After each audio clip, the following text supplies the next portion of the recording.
مالي شغل بالسوق مريت أشوفك، مالي شغل بالسوق مريت أشوفك، عطشان حفن سنين واروي على شوفك، عطشان حفن سنين واروي على شوفك. مالي شغل بالسوق مريت أشوفك، مالي شغل بالسوق مريت أشوفك، عطشان حفل سنين واروي على شوفك، عطشان بەشێکی شاراوە هەیە لە بەڕێستان کە زۆر کەس نایزانێت کە زۆر خولیای ڕسم و واتە بڵێن پینتینگ نەحتی. مامی جەنابەت محەممەد ساڵح زەکی هونەرمەندێکی زۆر گەورە بووە لە عێراقا، براکانی جەنابەت ئەوانەش ڕسمیان ئەکێشاوە و ئەو بەشەی جەنابەت زۆر کەس نایزانێت کە ئوستاد ئیلهام مەدفەعی پێشگەوەی کە گۆرانی بێژ و کۆمپۆزەرە بەڵام زۆر حەزمی لە ڕسمە. دەمەوێت زۆرتر بۆم باس بکەیت. بالنسبة إلى عمي محمد صالح زكي أبو زيد يعني هو سەبارەت مامم محەممەد ساڵح زەکی ئەبوو زەید خۆی لە بنەڕەتدا کەسێکی سەربازی بوو. دەرچووی ئیستەمبوڵە لە قوتابخانە سەربازیەکانی ئەو کاتە. ناوی لە نێو ناوی نیگارکێشە یەکەمەکانی مێژووی عێراقدایە. محەممەد ساڵح زەکی و عەبدولقادر ڕەسام کە قوتابخانەی کلاسیکیان لە عێراق بنیادنا کە وێنەکانیان بڕگەکانی ژیانیان لە عێراق پیشان دەدا. ئیتر بوو بە قوتابخانەیەکی گەورە. بەبیرم دێت کاتێ مناڵ بووین وانەکانی نیگارکێشان و وەرزش شتی گرنگ بوون لە ژیانماندا. نمرەمان لە سەریان وەردەگرت بەم شێوەیە. بۆیە بەشێک لە ڕۆشنبیری هەبوو کە پێویست بوو بۆ عێراقیەک بۆ ئەوەی بتوانێت شتەکان وێنا بکاو دیدی خۆی بخاتە ڕوو لەسەر دیمەنێکی دیاری کراو، چ ڕووبار بێت یا چەم بێ یا ئەو دیوی ڕووبارێک بێ یا هەر شتێکی تر بێت. باشە ئەمەوێ لێت بپرسم کە ڕسمەکەی چه هەستێکت پێ ئەبەخشێ، چۆن لە مۆسیقاکەت تەئسیرەکە؟ لە ڕاستیدا تێک هەڵکێشکردن و هاوانگی لە ڕەنگەکاندا هاوشێوەی هەرمۆنیە لە میوزیکدا. کاتێک وێنەیەک یان ڕەنگێکی نوێ دەهێنیتە ناوەوە، وەکو پێم گوتی سروشت باشترین مامۆستایە. باشترین شتە کە مرۆڤ لێەوە فێر ببێ. ڕەنگەکان سروشتین، چاو دانامێنێت و دەیان بینێت. زەوی، ئاسمان، چیا، ڕووبار، ئەم شتانە ئەمانە شتی سروشتین. مرۆڤ لەیان وەڕەز نابێ و هەر خۆشیانی دەوێت. لە ئاوەزی مرۆڤدا دەمێننەوە لە هەر شوێنەی کە ژیانی تێدا بکەن. لە ئاکامدا ئەمانە دەچەسبن و لە ژیانیاندا ڕنگ دەدەنەوە، چه هونەرمەند بن یاشتی تر. من خاڵم خەتیب شێخ نووری ئەویش لە نیگارکێشە ناسراوەکانە. ئەو پزیشکە، پزیشکی لوت و گەرو، بەڵام وەک نیگارکێشێک کەسێکی ناسراوە و پێشەنگای هەیە. لە خێزانەکەماندا هەموو شتێک هەیە. موزیک شتێ بوو پەیوەست بە زەوقەوە. زەوقی ئەو کەسانەی لە منەوە نزیکن. ئەوانیش لێپێچینەوەیان لەگەڵم دەکرد و ئەگەر بە هەڵا گۆرانیم بگوتایە.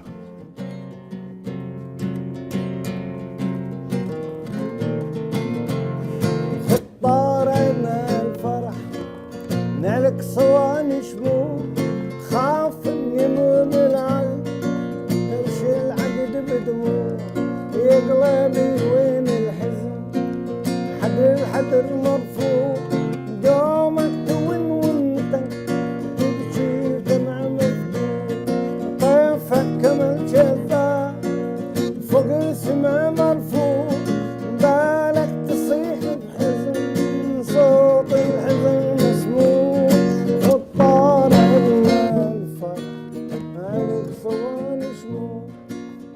ئەگەر بڵین ئیلهام مەدفەعی کووردا زۆر کورد هەیە سوپرایز دەبێت چونکە هەمومان ئیلهام مەدفەعی بە غەیرە کورد دەیناسین بەڵام ئەمە ڕاست نییە ئیلهام مەدفەعی لە دایکێک کە خەڵقی عشیرەی شێروان نییە باوکی دزەیە بەڵام لە بەغداد لە دایکا بووە في داخلي يعني طبعا كرد لكن من لە ناخەوە بێگومان کوردم بەڵام کێشەکەم زمانەکەیە من لە بەغدا لەدایک بووم و لە بەغدا گەورە بووم و ژیانم لە بەغدا بوو لە ڕاستیدا بابەتی زمان و من ئێمە هەر یەکێکمان هەوڵمان دەدا جگە لە دایکمان بە کوردی قسە بکەین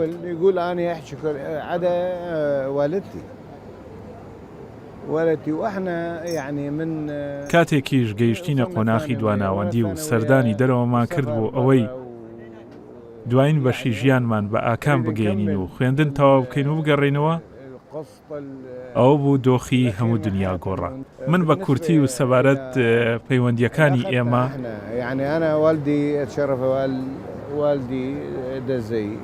باوکم دزەیە شێخ نوری شێروانی دایکم کچی شێخ نوری شێروانیە من شێروان مازن خەڵکی شێروان مەزنە بەڵام ئێمە لە ڕێڕەوی ژیانماندا وەکو ئاشکرایە بەردەوام دایک دروستکەری پەیوەندی ڕۆحیە لە ماڵدا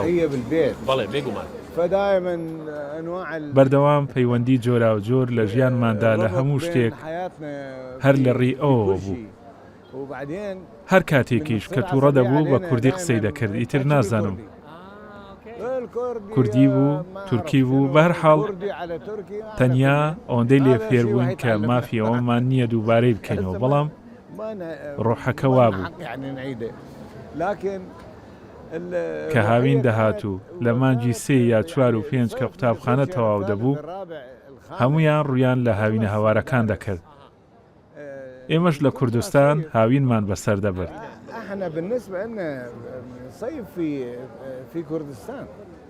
لە هەولێر لە سەلاحەدین خانوویەکمانە بوو تەنانەت ژمارەی خانوەکەم لە بیرە ژمارە 22 بوو ماڵی وەزیرانی لێبوو ڕەزی ترێی لێ هەبوو بەڵام ژیانێک بوو کە لە کوردستان دەگەڕاینەوە مرۆڤێکی تر بووین دەگۆڕاین وەک چۆن جاران خەڵک سەفەری دەکرد و دەچووە نیویۆرک و لەندەن و پاریس ئێمە ئەمەمان هەبوو دەچوینە ئەو ناوچەیە المنطقة ونص الأهل يروحون إلى شقلاوة نیوەی بنەماڵەکە دەچوونە شەقلاوە و لەوێ ڕەزیان بەکرێ دەگرت و ئێمە هیوامان ئەوە بوو بچینە ڕەزەکە بۆ ئەوەی لەو میوانە بخۆین ئەمە بەڕاستی بۆ ئێمە ژیانە جوانەکەمان بوو بۆ زمانەکەش چی بکەین ئیتر وا بیرمان دەکردەوە کە هەر کاتێک بێ دەتوانین فێری ببین بەڵام ئایا ئەو کاتە پێویستە هەیە ئێستاش ئەگەر هەوڵ بدەم و ماوەیەک لێرەدا بژیم بەڵام نەمتوانی بەردەوام ببم لەبەر هەندێ دۆخی تایبەتی خۆم خێزانەکەم بەداخەوە کۆچی دوایی کرد ئیتر ناچار بووم بگەڕێمەوە بۆ عەمان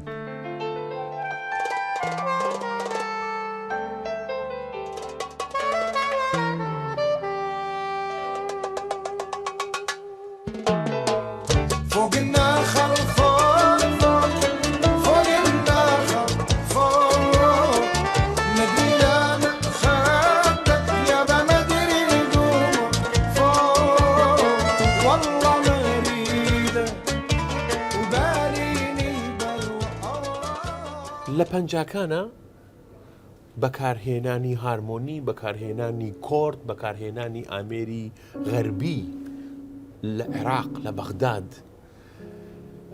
کە نوێگەریەک بوو ئەمەوێ بزانم جمهوری ئەو کاتە ئەو کەسانەی کە هونەربەند بوون لەو کاتەیە هەمویان ڕێیان لەگەڵ تۆ بوو تەشجیعیان ئەکردی یان کەس هەبوو کە دژی تۆ بوو أكيد يعني هواي ناس اعترضوا على الشيء شلون يصير بێگومان زۆر کەس بوون دژبوون و دایان گوت چۆن دەبێت گۆرانێکی عەرەبی بە پیانۆ میوزیکەکەی بڕوە یا بە گیتار. بە پلەی یەکەم هەموو بابەتەکان لە دەوری ئەوە دەسوڕانەوە کە بەرهەمەکە لەکوێ دەبێ، واتە بەرهەمی ئەم شتە نوێیە، ڕێگە پێدراو نەبوو. هەوڵیان دەدا هەلەکان بەرتەسک بکەنەوە. ئەوە بوو زۆر کەس ناڕەزاییان پیشاندا و نووسیان ئەمە نابێ و ئەوە نابێ. مەبدەئی خۆت بووی. بەڵام من بۆ خۆم مەبدەئێکم هەبوو بەردەوام بووم و لەسەری مامەوە تا ئەو کاتەی بۆ ماوەیەک چوومە دەرەوە کە گەڕامەوە بینیم هەموو خەڵک ئاوازی ڕۆژاوایی دەژەن و ناویان لێنابوو ئیلهامیات. زۆر لە گەنجان گۆرانیەکانی منیان گوتەوە و کاریان کرد و ژیان بۆ ئەو گەنجانە بە شێوەیەکی تر گۆڕدرا. ئەوان وەک شتێکی نوێ چێژیان لێ وەردەگرت. ئەوان لە دەقەکە تێگەیشت بوون، هەروەها لە ڕێخستنەکەشی. وەک پێم گوتی من بناخەکەم داهێنا چوومە نێو بابەتێکەوە کە بەهۆیەوە حسابم لەگەڵ کرا. ئەو گۆرانیانەی ئێمە کۆن بوون و لە ڕووی دەقەوە لە یەک دەچون. بۆ نمونە هەمان گۆرانی بوو، بەڵام ئەمە و ئەوەیان بۆ زیاد دەکرد. بڕگەی گۆرانیان زیاد دەکرد. باشە ئەمە خراپ نییە، بەڵام بەردەوام هەمان ئەرکیان جێبەجێ دەکردواتە هەمان ئاواز بوو، بەڵام باش بوو. منیش مامەوە تا ئەمڕۆ نەک تەنیا بەرگری لە گۆرانی عێراقی دەکەم، بەڵکو من گۆرانی عێراقیم گەیاندا پریتۆڵ و گەیانمە کێبڕچەی جیهانی. ئەوە بوو گۆرانی چەل عەلەیە ڕوومان بربژێر کرا بۆ خەڵاتی نێودەوڵەتی و هیتر و هیتریش.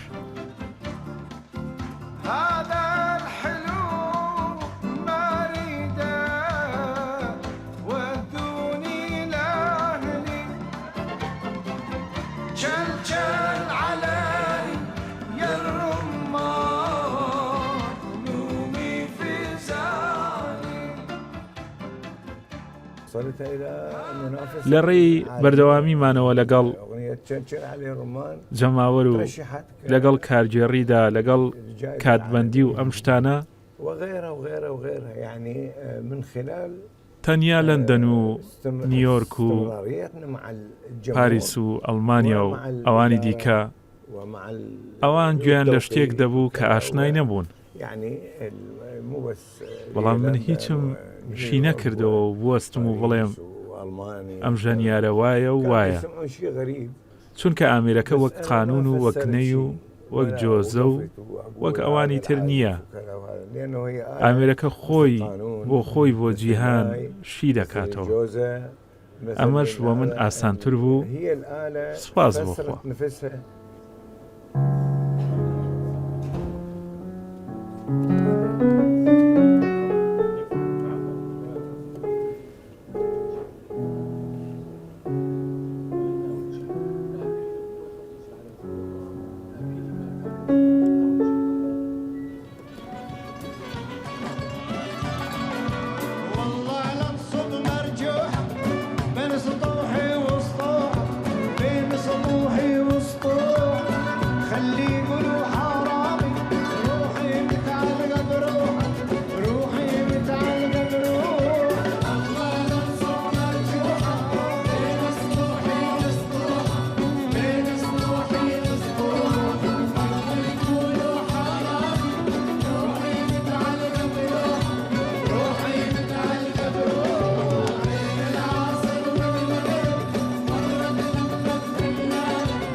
لە تەمەنی 13 ساڵیە زۆر باسکتبۆڵ ئەبێتە بەشێکی گرنگی ژیانت و ئەبیتە یاریکەرێکی زۆر باش و بێژگە باسکتبۆڵ خولیایەکی زۆر لە ڕاضەیە لە ژیانی تۆیە پیا بێتەوە. بەشی وەرزش لە ژیانی تۆ بۆم باسکە. الرياضة بحد ذاتها أخذت من حياتنا. وەرزش خۆی لە خۆیدا ساڵانێکی جوانی لە ژیانی ئێمە برد چونکە بابەتەکە کێبڕکێ بوو. ئەمە بۆ من کاری کردە سەر ژیانم لە پیشەکەمدا کە موزیک و گۆرانیە. من کاتێک کەسێک ڕەخنەی لە میوزیکەکەم دەگرت دڵگران نەدەبووم، بەڵام دەمگوت باشە وەرە با قسە بکەین بزانم هەڵی من لەکوێدایە. بەم شێوەیە گوێم گرت، زیاتر گوێم لە خەڵک گرت. ئەمەش بۆ من گرنگترین شتە. ئەمە ساڵانێکی زۆری لە من برد. بێگومان باسکتبۆڵ بەلای منەوە دوو یاریزان هەبوون کە حوسێن مەرسی و شاکر مەرسی بوون. ئەوان میسری بوون، بەڕاستی پرۆفێشناڵ بوون و لە تیمی عێراقدا بوون. ئیتر ئەوە بوو ڕۆیشتین کە ڕۆیشتین بۆردەکەیان بە مندا، منیش بۆردەکەم لە سەرباندانا و ڕۆژانە یاریم دەکرد و تۆپەکە گەورە بوو، دەنگەکەی و هات و هاوار و ئەم شتانە و هەر جار ناجارێک تۆپەکە دەکەوتە خوارەوە. بەڵام پێکەوە ژیاین ئێمە و کۆڵانەکە بەڕاستی چێژی هەبوو وە ژیانی ئێمە کە وەرزش بوو. دوای ئەوەش فێری ئەوە بووین کە بدۆڕێنین و بە شێوەیەک بردمانەوە. بردنەوەکە بەڕاستی گەورە بوو، بەڕاستی بردمانەوە، هەمومان بردمانەوە، چونکە هەمومان لە یەک هێڵدا بووین. ئەمە لە باسکتبۆڵ و لە فوتبۆڵیش کە لە قۆناغی ناوەندیدا فوتبۆڵم یاری دەکرد. لە بیرمە لە سەرەتاییشدا باسکەمان دەکرد. لە هەمان کاتیشدا وەک دەزانی لە وەرزشدا شتێک ڕادەکێشێ. لە هەمان کاتیشدا یاریەکانی گۆڕەپان و مەیدان، هاویشتنی ڕم و بازدان بەسەر بربەستەکان و چوزانم ئیتر ئەم شتانە بوون.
لەگەڵ کەڵە هونەرمەندەکانی عالەمیە دیدارت هەبوو.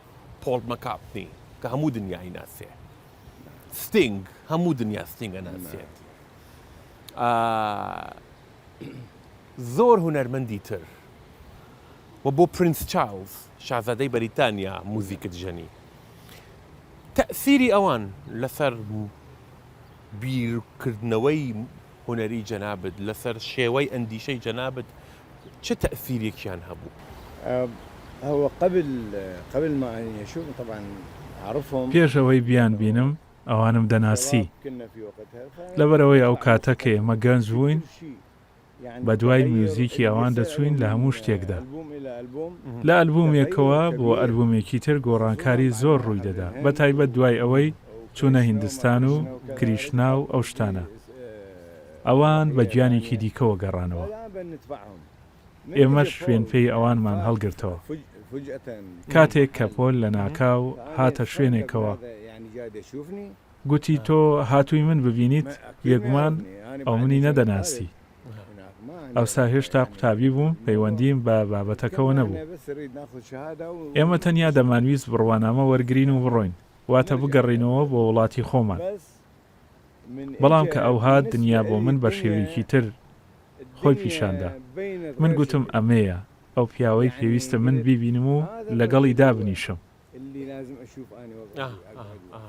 ئەوە بوو لەگەڵی دانیشتم و هەندێ باسی بۆ من کرد کە خەڵک نەیان دەزانی.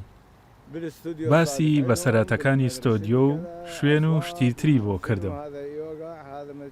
ئەمە وا بوو ئەوە وا ڕوویدا و شوزانم بەڵام ئەوان لەگەڵ هەموو ئەو ڕووداوانە بە شێوەیە هەڵس و کەوتیان کردبوو کە دوایی بۆ ئەوان ببن بەشت. جگەلەوەی ئەوانی تر جۆرج گیتاریست بوو. چەند گۆرانیەکی هەبوو لەو سەردەمەدا بەناوبانگ بوون و دەستیدا گیتارەکەی گۆرانی چڕی. لەم شوێنەدا نێرگەلە هەیە و دێن نێرگەلە دەکێشن ئیتر بابەتەکە وامایەوە. ئێمە هەر دۆست دەمێنین و ئەگەر ئێمە کارێکمان هەبوایە نزیک لە کاری ئەوان بۆ نمونە 2 ڕۆژ جارێک لەوانە بوو پەیوەندی لەوە قوڵتر دروست ببوایە. بەڵام میوزیسیان و گۆرانی بێژان ژمارەیان بە هەزاران بوو. بەڕاستی بە هەزاران هەبوو. ئەو کاتە سەرهەڵدانێک بوو لە مێژووی ئینگلتەرا. واتە کە بێڵتز دەرکەوتن پێش بێڵتز و پاش بێڵتزیش هەبوو. میدالیای ئیمپراتۆریای بریتانیان پێبەخشین و هیتر و هیتریش.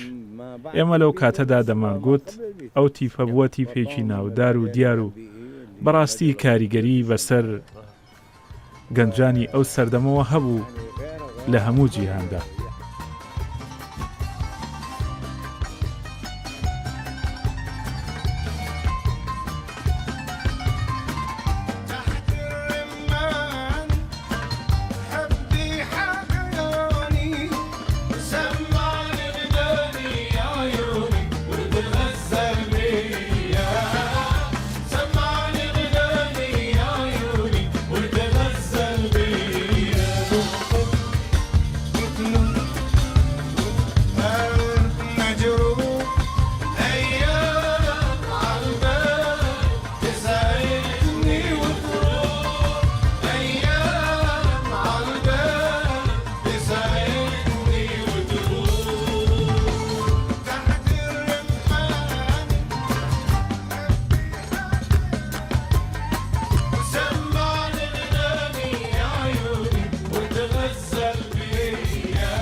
بەڕێزت ئەم کڵاوەی کە لە سەرتایە لە سیدی لە کۆنسرت هەمیشە ئوستاد ئیلهام مەدفەعی بە کڵاوەکەیەوە ئەیناسین. چیرۆکی ئەم کڵاوە چییە؟ في خلينا نقول السيدي الثاني اللي أول سيدي نزل في سنة 2000. با بڵێن لە سیدی دووەم کە یەکەم سیدی لە ساڵی 2000 بڵاو کرایەوە. يعني لمدة سنتين 30 ڕۆژ واتە لە ناوچەیەکی دیاریکراو کە دەیفرۆشی 30 ڕۆژت دەدەنێ. 30 يوم يعني هەموو پێکەوە 4یان پێماندا و بۆ هەر یەکەیان 2 ساڵ. بۆیە دەرهێنەرەکە داوای لێکردم ستایلەکەم بگۆڕم. بۆیە من یەک جار گوتم چیت لە خەیاڵە و گوتم پرچم هەموو هەڵبگرم و بەو شێوەیە. گوتی ئەمە بوێرێکی گەورەیە. باشە من ڕۆیشتم بینیم جیاوازی زۆر هەیە لە نێوان ئەمە و ئەوە و بەڕێکەوت بینیم کۆگایەک ئەم بابەتانە دەفرۆشێ و نزیکە. من ڕۆیشتم و گوتم شتێک ببینم و وەرزیش سەرما بوو سارد بوو بۆیە دواتر ئاو هابوو لەو ڕۆژەوە تا ئەم ڕۆژە هەروە بووە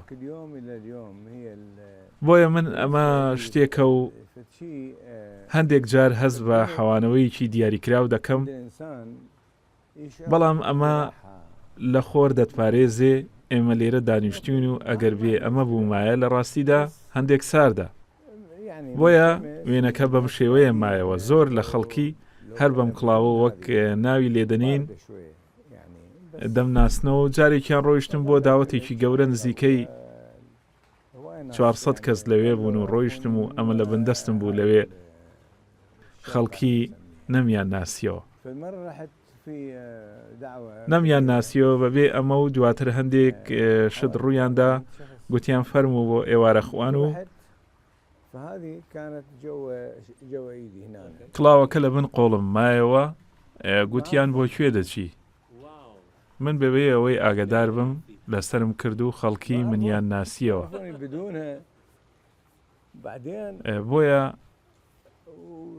وێنەیان گرت و ئەو وێنەیە بەو شێوەیە نەبوو کە خەڵکی بیناسنەوە بەڵام ئەمە شتێکە بۆ میوزیک ژەنەکان ستایلیان هەیە بێگومان ئەمە هەمووی هەیە بۆ من هەردووکیانم پێ باشە دەبینین ئەگەر کۆنسێرتێک هەبێ شێوەیەک و بابەتێکی دیکە و داوەت و گفتوگۆ و قسە و شتێک لەم شێوەیە بە پشتیوانی خوددا ڕەوشەکە دەڕەوە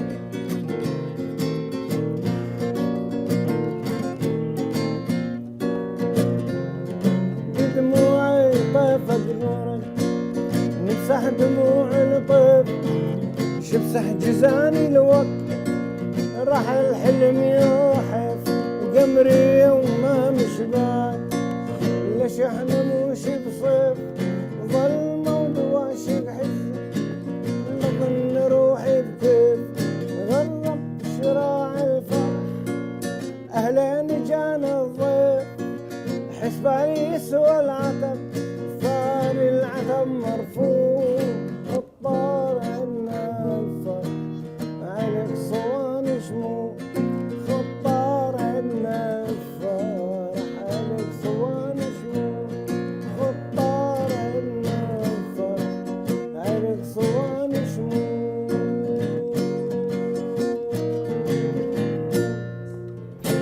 لە 2007 دوای ڕوخانی ڕژیمی مرکزی لە عێراقا زۆر بوێرانە بڕیارتدا کۆنسێرتێک بکەیت لە هەولێر لە پایتەختی هەرێمی کوردستان تایتڵی کۆنسێرتەکە بە ناوی لە ئیلهامەوە بۆ عێراقێکی ئاشتی خواز باسی ئەو تەجروبەیان بۆ بکە كانت سنين صعبة بالبداية 2003 4 5 6 ساڵانێکی سەخت بوون لە 2003 و 4 و 5 و 6 بەڵام داوایان لە ئیلهام مەدفعی کرد کۆنسێرتێک بکات کۆنسێرتێک بۆ ئاشتی واتە بۆ خەڵک نیاز باشیەک دروست بکەین کە هەموو شتێک بەرەو باشی دەچێت و لەم شتانە و چۆزانم ئەمە لە سەرەتا بێگومان من بەردەوام پێشەنگ دەبم من یەکەم کەس دەبم کە شان دەداتە بەرکارێک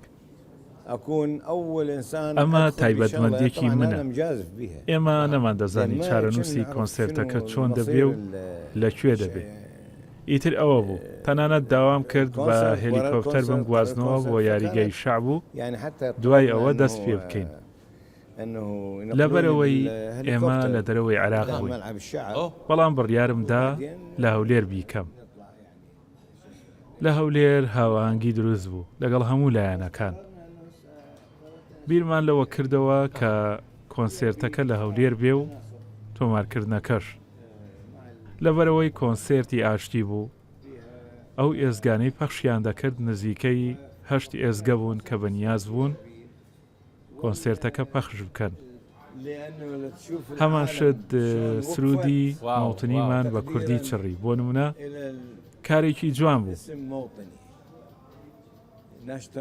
بابەتی مەوتنی بەڕاستی مۆچورکە بەلەشدا دەهێنێت. نازانم بەزارەوەی عراقی چی پێ دەڵێن، پێست گرژ دەکا، چونکە دەبینی چۆن خەڵکەکە وەستاوەتە سەر پێ بۆ ڕێزگرتن لە ناوی ماوتنی نیشتیمان. جا ئەگەر بەخدا بێ یا هەولێر یا من بۆ فەڵەستین چووم کە کەس ئامادە نییە کەس بۆ ئەوێ بچێ، بەڵام من دەچمە خاکی فەڵەستین و ئاڵای فەڵەستین بەسەر سەرمەوەیە. ئیتر من لەبەرچی بترسم؟ چووم و کۆنسێرتێک و 2 کۆنسێرت 5 کۆنسێرتم کرد. اینجا گەڕامەوە و هەمووان هین بوون. هەروەها پەیوەندیم بە خەڵکی خۆمانەوە هەیە لە هەموو شوێنێکدا، بۆیە ئێمە دەمانویست پەیوەندیەک بهێنینەکایەوە. من بە تایبەت دەمویست بیبەستمەوە بەیەکەوە کە ئەم بابەتە یەک نیشتیمانە، چ لێرە بێ یان لەوێ بێت. دوای 12 ساڵ لە 2007 تا ئێستا، دوای 12 ساڵ ئێستا لە هەمان شاری، لە شاری هەولێرین، لە ئەربیلین. ئێستا هەولێر چۆنە بینیت؟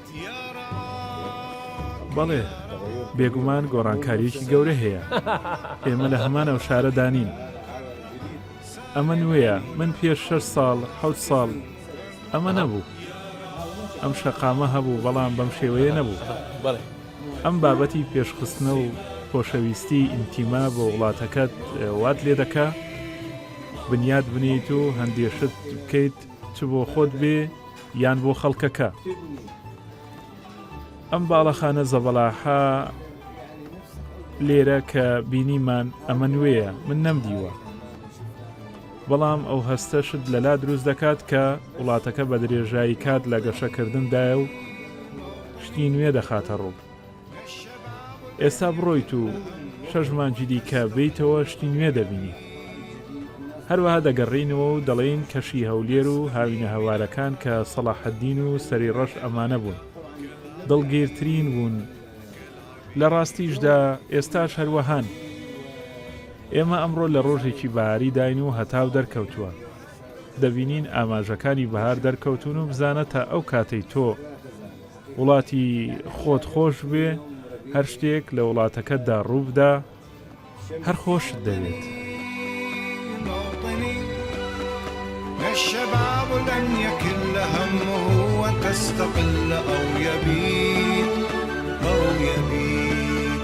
نستقي من الردى ولن نكون للعدا كالعبيد. يعني بەڵێنی ئەوەت لێ وەرەگرم کە حەزەکەی لە کوردستان کۆنسێرت بکەی. طبعا يعني أكيد لازم بێگومان بە دڵنیاییەوە پێویستە هەوڵ بدەین شتێک بچنین و جارێکی دووەم و جارێکی سێەم تۆڕێک بچنین لە نێوان ئاوازی کوردی و ئاوازی عێراقیدا. ئەمە پێویستی بەکارکردنە لەسەر ئاستێکی جیهانی، واتە پێویستە جیهان بیبینێ. ئێمە با بڵێن لە عێراق ڕاهاتوین و ئەم شتە هەیە، بەڵام بەرهەمێکی نوێ دەبێ هەبێت، بەرهەمی نوێ و گۆرانی نوێ و دەرهێنانی نوێ، هەروەها کاردانەوە لای جیهان دروست بکە لەبارەی سروشتی ئەم وڵاتە. بۆ نمونە ئەوەی لە خەیاڵی مندایە گردێکە سەوز دەپۆشێت و پڕ لە گوڵ دەبێ، گوڵی نێرگز و گوڵی سوور و مۆر و مرۆڤ لە ناوەڕاستیدا وەستا بێ. شانۆیەک هەبێ و شتێک بدەین بە خەڵک کە دڵخۆشمان بکە.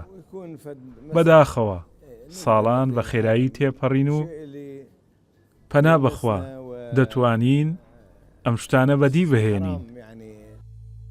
يا محمد بو يا محمد جتي ليش تتعمد يا محمد